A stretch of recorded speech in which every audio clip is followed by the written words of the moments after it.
Welcome to the Creative Permission Slip, where creativity is wild, necessary, and waiting for you. You are invited to come as you are, bring what you've got, and remember it's never too late to create. I'm your host, Amy Carlson, integrative life and leadership coach, and today we are going to be talking about the extremes of creativity. Benefits, the opposite of benefits.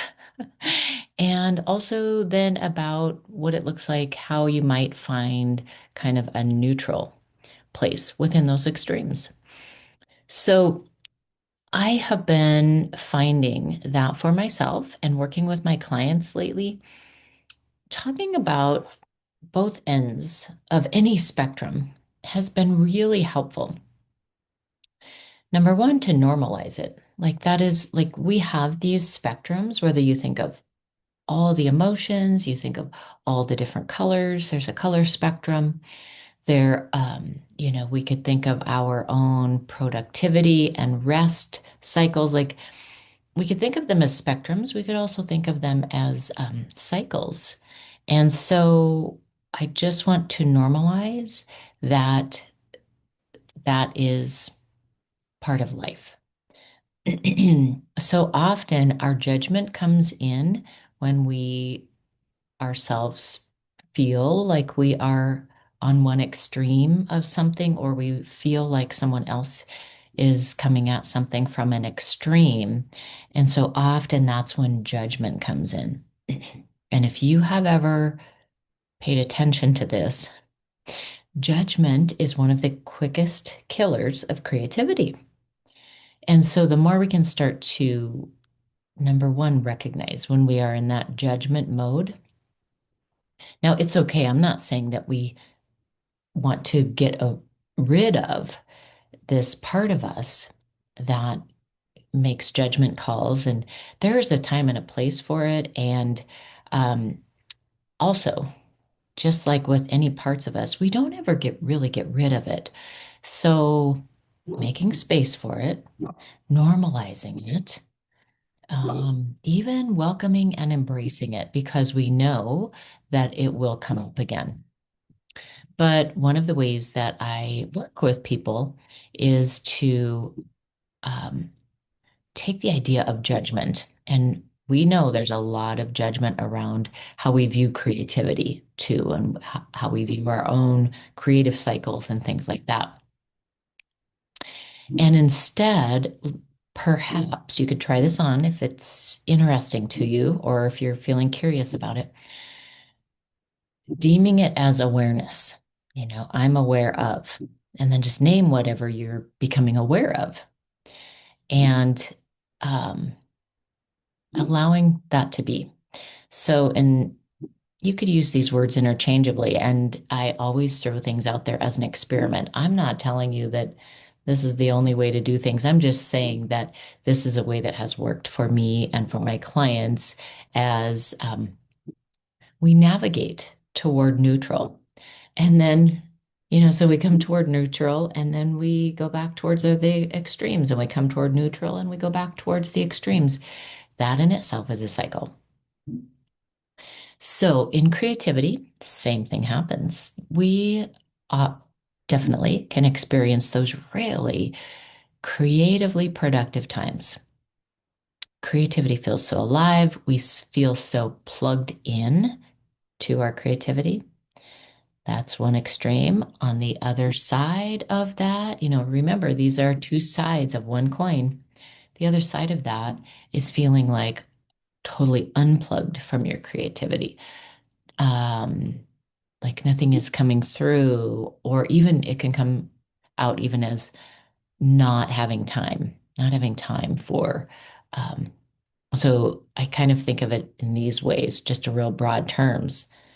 When we feel plugged into creativity, that the one extreme is we are connected to resources that support our creativity. So that could mean our energy, our time, our rest cycles, the people around us, all of this.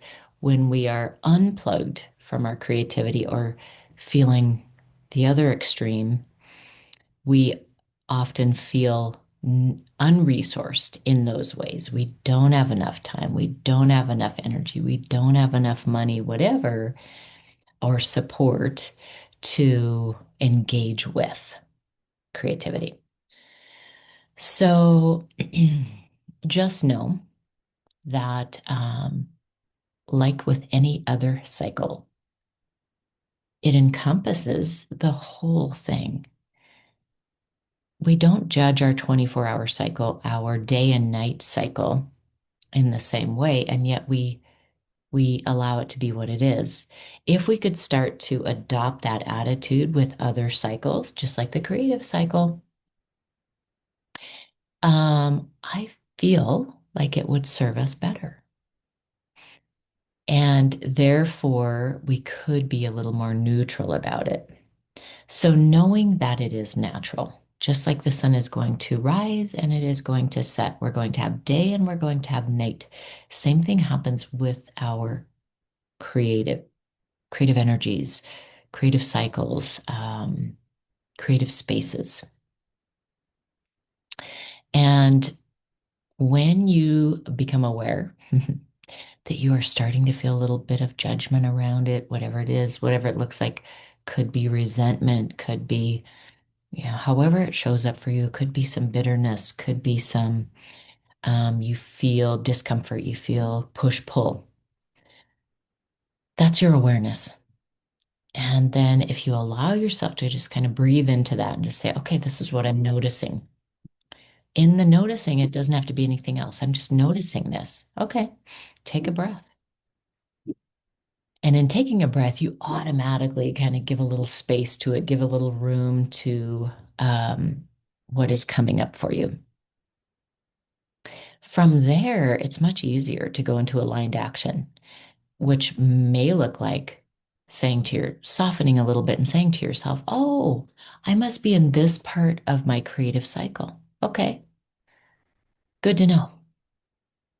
Or you might say to yourself, like this is my rest period. This is where I'm letting ideas gather. This is where I'm gathering my energy so that when the timing is right, when the inspiration is there, I am ready. Same way when you are dealing with others, whether it's people you work with, people you live with, whatever kinds of, we're engaged in there's creativity within relationships all the time. And so we can notice or perceive that something is going on for someone, and yet we are not in someone else's experience, right? We're outside of someone else's experience looking in. So, again, going back to the idea of awareness, just becoming aware, like, oh, I'm looking at that situation and I'm having this certain kind of reaction or feeling to this person's situation around creativity. Take a breath, give it some space. And then that in itself may just kind of dissipate some of that energy, some of that wanting to go into judgment kind of reaction. And it's kind of like zooming in and zooming out. So when we take that breath, we sort of zoom out a bit, get a different perspective, give ourselves space, give them space. And then we know not only does success need space, but creativity needs space, doesn't it?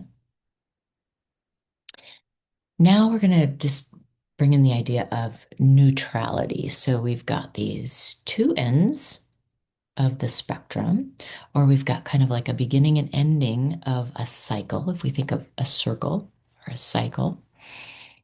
And then we've got the center, got the center point, which could be the center of the circle, or it could be, if you're thinking of the line, the spectrum, it could be, that 0 point. And it's a very powerful place to be.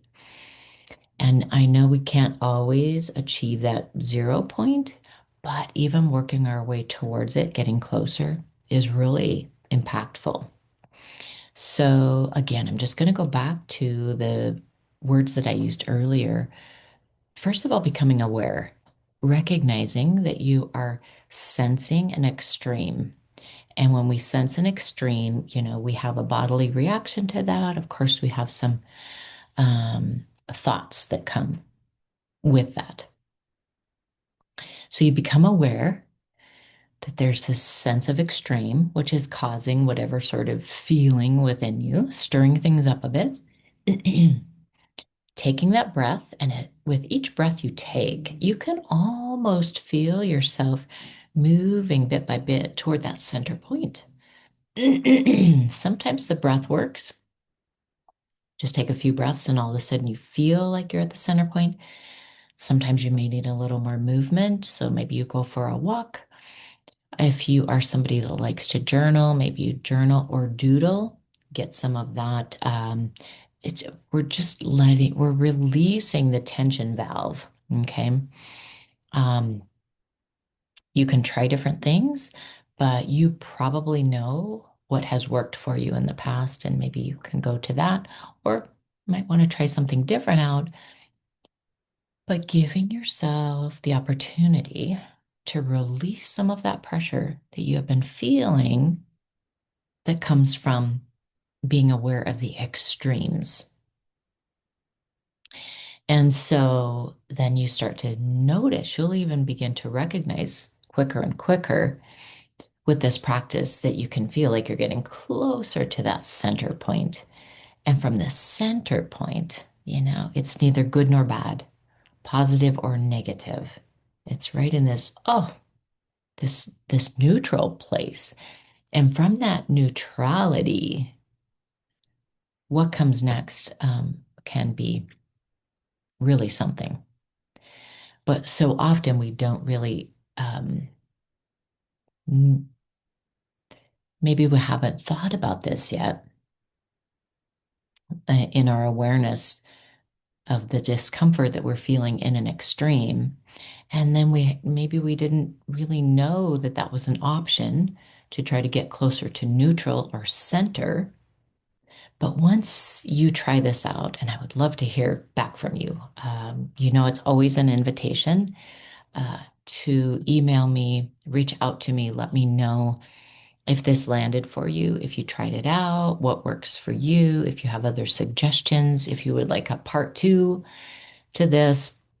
But what happens when you allow yourself to get closer to neutral, to center? What comes up? What comes through? How do you feel?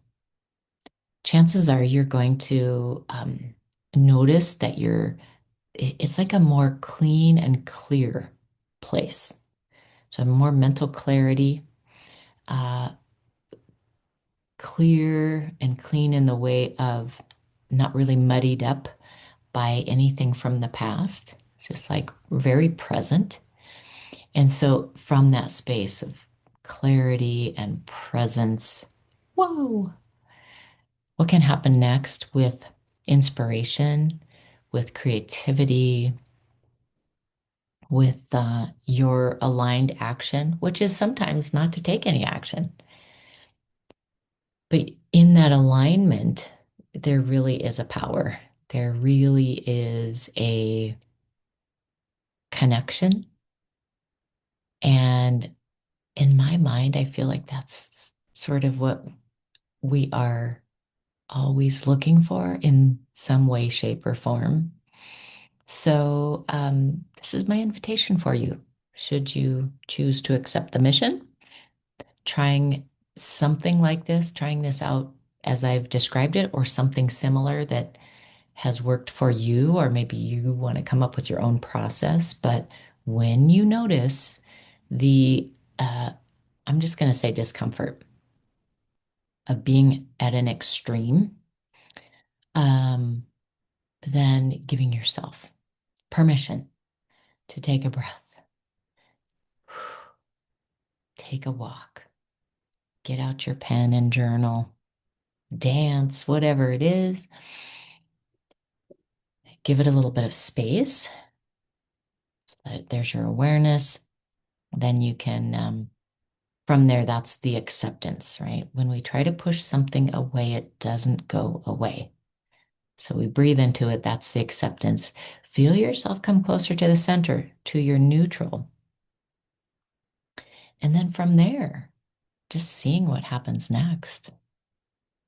It's really, from my experience, it's an amazing, amazing opportunity that usually shows up right in there. But it comes quietly. It can come quietly and subtly. So if we're not present, we could miss it. So I hope this is helpful for you today in case you have felt this. Doesn't have to just be around creativity, but any kind of sensation that involves when we feel extremes, when we feel polarities, when we feel paradoxes, which of course are all around us and within us. This could be an exercise that you might find helpful. Appreciate you being here. As I said, the invitation to reach out, to comment, to send me an email message, amy@sheforcecoach.com. Let me know how it lands, what you might like to hear more of. And until next time,